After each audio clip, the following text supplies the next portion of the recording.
There is a point in working life where the paycheck stops feeling like support and starts feeling like permission that can be revoked.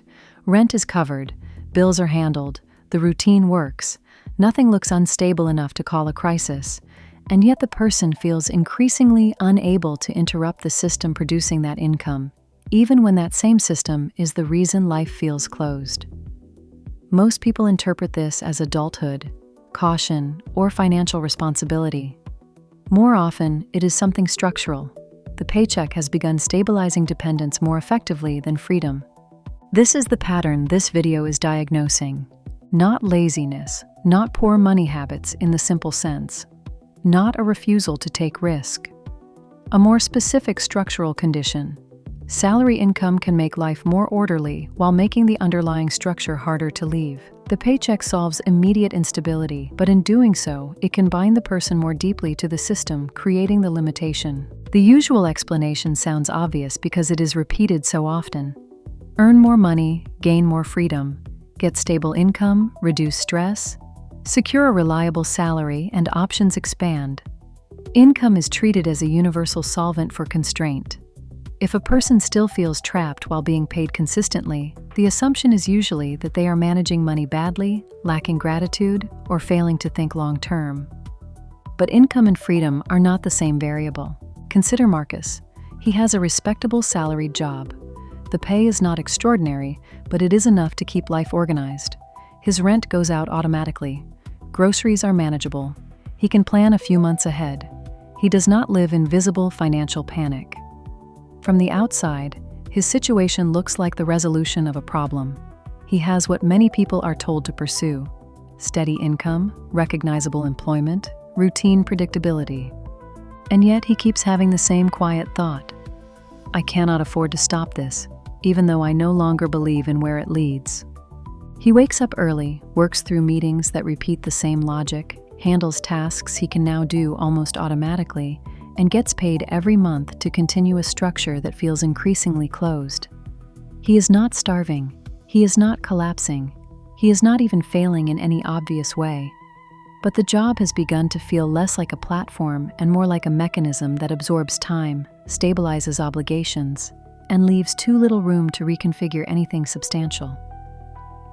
When Marcus tries to explain this, the language around him usually turns moral or motivational. Save more, invest better, build side income, escape the rat race, achieve financial freedom. These phrases assume the main issue is insufficient optimization of money.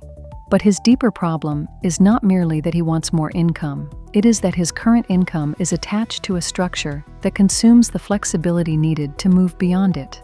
That is the mechanism. A paycheck does two things at once. First, it reduces urgency. Immediate survival pressure becomes lower. The person no longer has to react every day to instability. This feels like freedom because panic decreases. Second, it creates continuity requirements.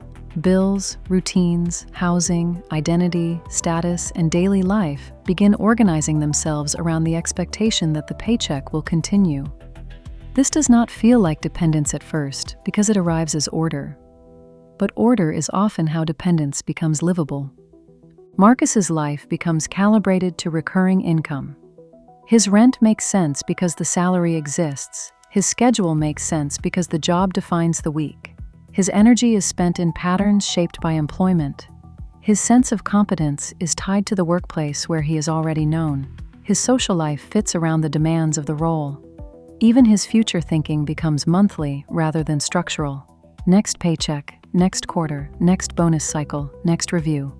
The more stable the income becomes, the more life arranges itself around preserving it. That is why the paycheck can become a trap without ever becoming inadequate in the obvious sense. The false premise says income increases freedom automatically. Structurally, that is incomplete. Income increases purchasing power, yes. It can reduce chaos, yes. It can prevent immediate vulnerability, yes. But if that income depends on remaining inside the same system that limits time, movement, leverage, and experimentation, then stability may be rising while mobility is shrinking. That is the contradiction people feel, but often misname. Marcus does not feel trapped because money is useless. He feels trapped because the money is conditional. It arrives only if he continues submitting time, attention, and predictability to a structure that leaves little surplus for structural change. The salary solves immediate life while consuming the flexibility required to build another one. This is why salary work so often produces a strange emotional pattern. The person is more financially stable than before, but not more movable. In some cases, less movable. They have enough to continue, but not enough freedom inside the current arrangement to interrupt it safely. Their life becomes easier to maintain and harder to alter at the same time. That is not a personal contradiction. It is a structural one. The problem is not simply dependence on money. Everyone depends on money in some form. The problem is dependence on one recurring channel of money that is itself tied to the system creating the constraint. When the income source, time structure, and limitation all come from the same place, the person cannot change one variable without threatening the others. That is why the paycheck often begins as relief and ends as containment. Marcus's case shows this clearly. Early on, the salary feels like proof of progress. It removes instability. It validates effort. It gives him a sense of adulthood and legitimacy. He can finally stop scrambling. But over time, something else happens. The job starts defining not only his income, but the shape of his available life. His weekday energy is consumed. His risk tolerance narrows because obligations now assume continuity. His willingness to explore alternatives declines because interruption looks expensive. His dependence becomes rational. And rational dependence is harder to detect than desperation. If Marcus were openly underpaid and visibly collapsing, the problem would be easier to name. If the job were clearly unsustainable, movement would feel more justified. If the paycheck failed to support life at all, the structure would expose itself more honestly. But because the salary works well enough, the system remains tolerable. It does not need to create freedom. It only needs to create enough order to preserve itself. That is a lower standard, and many careers are built around lower standards. This is why the phrase, "why I feel dependent on my paycheck," names something more precise than generic financial anxiety. It describes a structure where regular income has reduced volatility without creating alternative leverage. The person is no longer improvising every week, but they are also no longer structurally open. They are stabilized inside a closed exchange.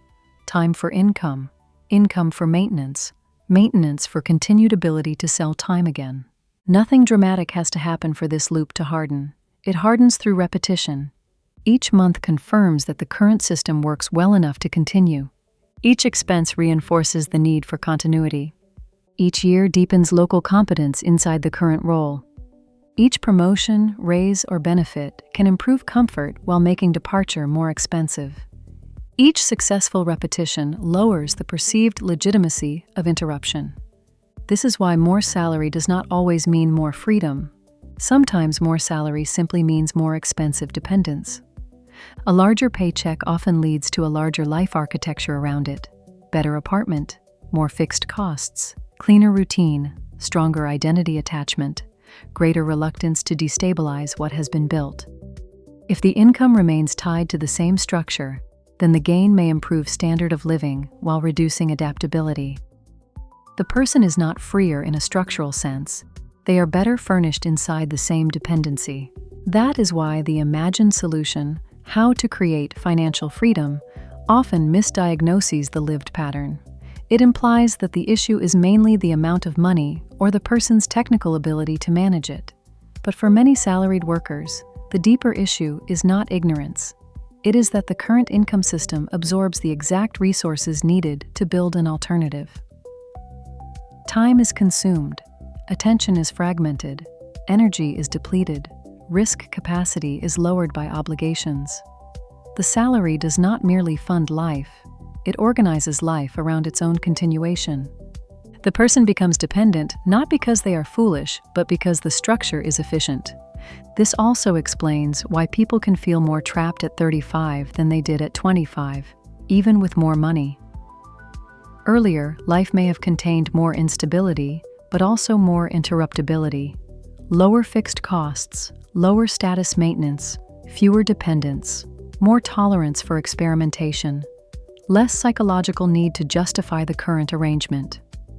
As income rises, visible insecurity may decrease while structural flexibility decreases with it.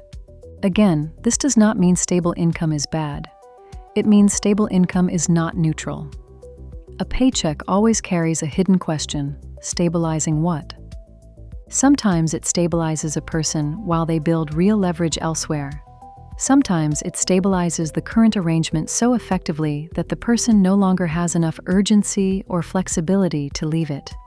From the outside, both may look responsible. From the inside, one is a platform and the other is a loop. To make the contrast clearer, imagine another structure. Take a person earning similar money, but with a different relationship between income and life design. Their costs are not built right up against the salary. Their time is not fully consumed by the income source. Their professional value is transferable rather than local to one company. Their obligations do not punish experimentation so severely. Their income provides stability without demanding total continuity of the same structure. In that case, the paycheck supports movement. Now compare that to Marcus. His income is reliable, but it is fused to routine dependency. His job consumes most weekdays. His identity is tied to professional continuity. His expenses assume ongoing salary. His energy after work is low. His skills are strongest inside one narrow environment. In his case, the paycheck supports maintenance more than mobility. The same paycheck logic, different structure, different result. That is the distinction that matters. In one system, income reduces chaos while preserving optionality. In another, income reduces chaos by deepening attachment to the source of that order. Both feel safer than instability. Only one remains structurally open. What Marcus's example proves is not that money causes entrapment by itself. It proves that income must be judged by what it does to movement, not only by what it does to short-term comfort. If every increase in financial stability also increases dependence on the exact system limiting change, then the paycheck is not merely helping the person live, it is helping the structure retain them. This is why people often misread their own situation for years. They assume the presence of income proves the presence of freedom. They assume the absence of panic means the path is working. They assume that because life is manageable, it must also be expanding. But a manageable life can still be closed. The salary can be real support and real containment at the same time. That is the reframe. Feeling trapped by a paycheck does not always mean the person lacks discipline, vision, or financial literacy. Often it means the current income stream has become the central stabilizer of a life that no longer has enough flexibility to reorganize around anything else. The issue is not that the money failed to help. The issue is that the help came tied to continuity inside the same limiting structure. That interpretation is colder than the standard one, but more accurate. It also explains why attempts to just save more, or just be smarter with money, often fail to resolve the deeper condition. Better budgeting can improve margins. It does not automatically change the structure in which income, time, obligation, and identity are fused. The person may become more efficient inside the trap without becoming more mobile beyond it. This is the point where many people become confused by their own life. They say, "I make more than I used to, so why do I feel less free?" The answer is often not hidden in mindset, it is hidden in structure. More income changed comfort. It did not necessarily change dependence. In some cases, it strengthened it. The relevant variable is constraint. Once that becomes visible, the story reads differently. The paycheck is no longer treated as pure evidence of freedom simply because it reduces immediate stress. It is evaluated by whether it creates real room for structural change or whether it ties survival, routine, and identity more tightly to the same system that limits mobility. And this pattern does not stop with salaried work. The same logic appears anywhere a recurring reward lowers discomfort while increasing dependence on the source. In relationships, in social status systems, in creative industries, in lifestyles financed by structures that quietly absorb the ability to exit them.